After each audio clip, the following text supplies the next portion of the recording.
오늘은 시사인 886호 한 꼭지를 함께 읽어보겠습니다.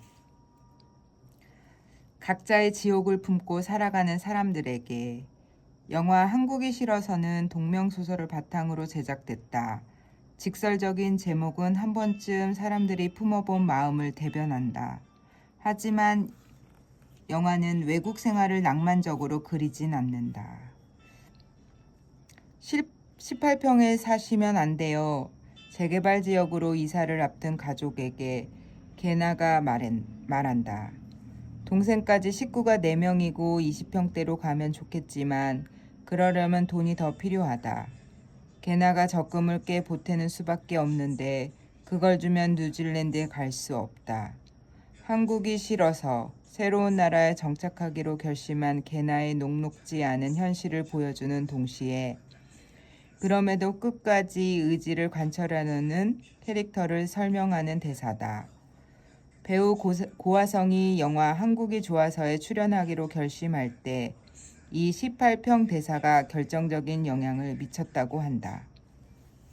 2015년 영화의 원작 소설 한국이 싫어서가 출간되었을 때 장강명 작가는 언론 인터뷰에서 소설의 시작이 안현수 선수 관련 기사였다고 밝혔다.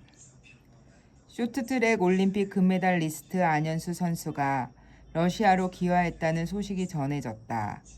그에 앞서 빙상계 파벌, 선발전 연기 같은 말들이 연일 뉴스를 장식했는데 의외로 안 선수의 선택을 지지하는 댓글이 압도적이었다.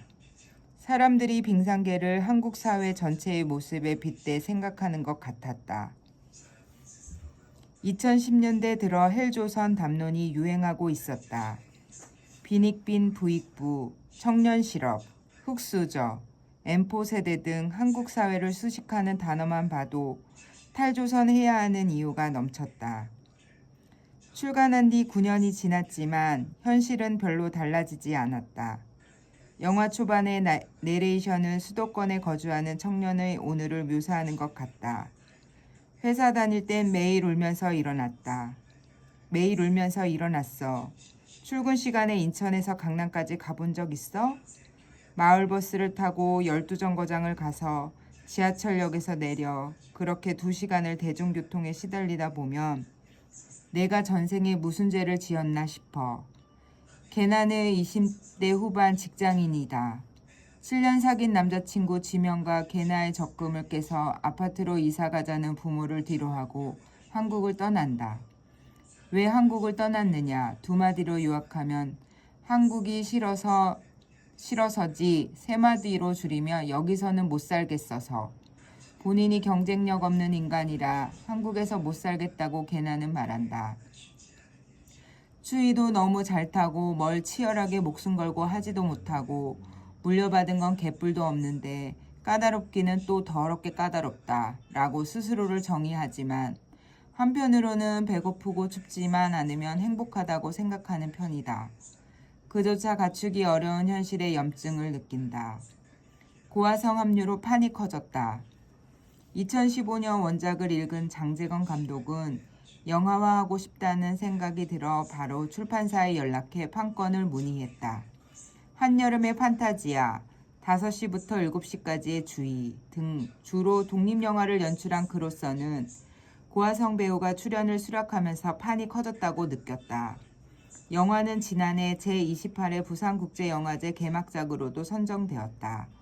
개봉을 앞두고 시사회에 참석한 장 감독은 작고 소박하게 출발한 프로젝트인데 좋은 의미로 판이 커졌다.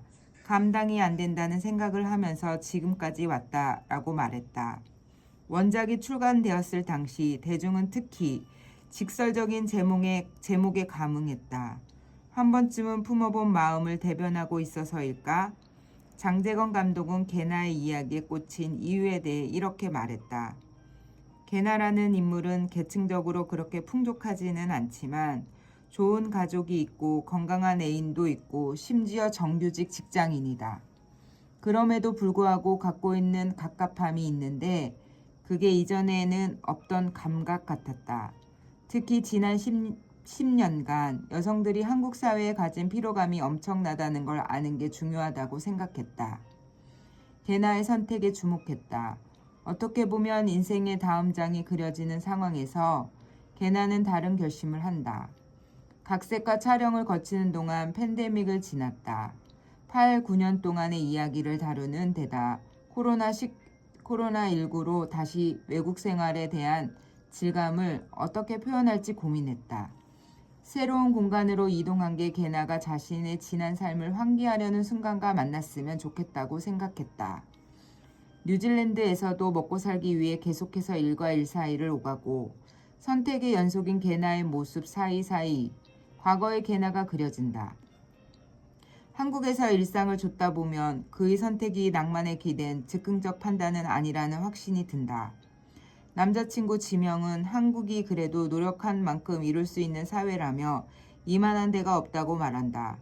주변인 중 누구라도 할 법한 말에 게나는 한국이 OECD 국가 중 자살률 1위라는 걸 상기시킨다. 스스로 외국병에 걸린 게 아니라고 강변하기도 한다. 장 감독도 한국을 떠나 파라다이스 찾는 과정을 그리려던 건 아니라고 설명했다.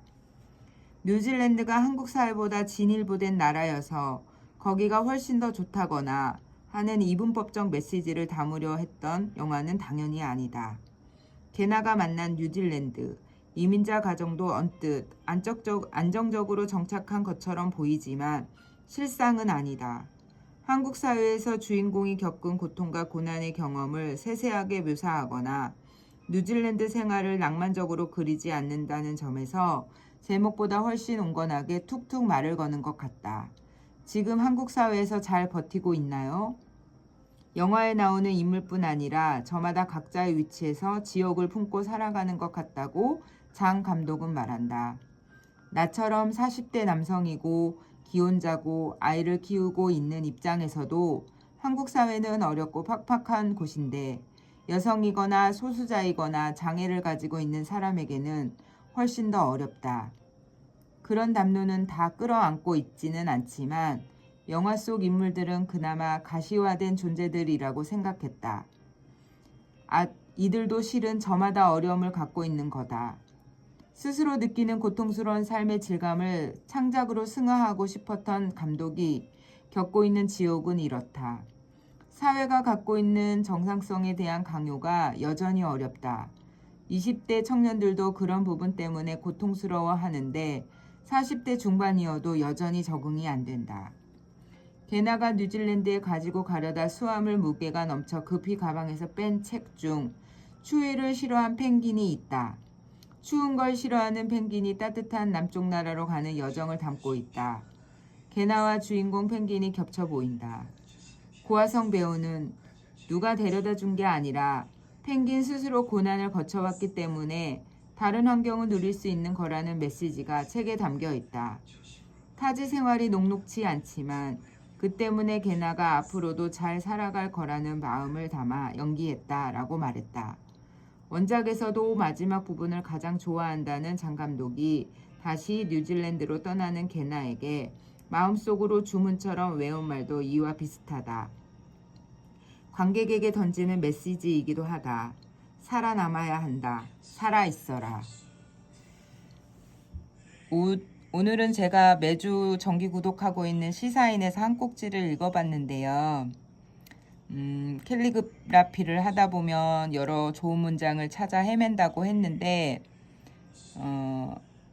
세상이 그렇게 밝고 좋지만은 않은데 늘 희망찬 그리고 밝고 좋은 문장을 쓰는 거가 어쩔 때는 좀 힘들 때도 있거든요. 예, 그래서 오늘은 고화성 배우가 출연한 장강명 작가가 원작인 한국이 싫어서라는 영화에 대한 시사인의 한 꼭지를 읽어봤습니다. 오늘도 여전히 많이 떠듬떠듬 했는데요. 네, 내일은 더 잘해보겠습니다. 감사합니다.